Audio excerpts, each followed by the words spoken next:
संबलपुर धनकौड़ा स्थित सत्संग विहार में श्री श्री अनुकूल चंद्र 138तम जन्म उत्सव पालित होइछि।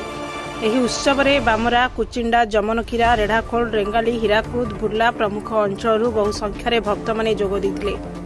एही अवसर में रक्तदान शिविर और मागणा स्वास्थ्य परीक्षा कार्यक्रम आयोजन करा जायतिला।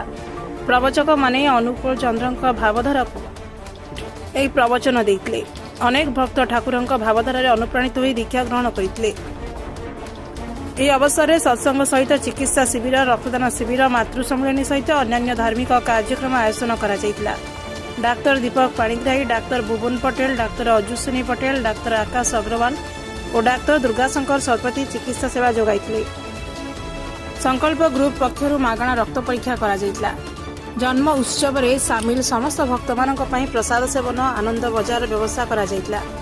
एक कार्यक्रम परिचालन में डाक्तर गिरीन्द्र कुमार साहू, लक्ष्मीधर साहू, जितेन्द्र राउत, कार्तिक चंद्र बारिक, विजय विश्वाल, विद्याधर नायक, महेश्वर चक्र, दयानिधि महापात्र, लक्ष्मण पात्र, रंजित परिडा, सरोज विश्वाल प्रमुख सहयोग करते।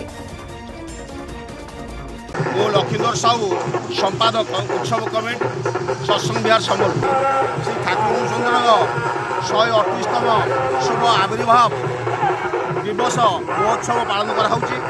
तत्सहित 2008 मसीह श्री ठाकुर सत्संग विहार प्रतिष्ठा होता। आज 18 वर्ष परिपूर्ण होती।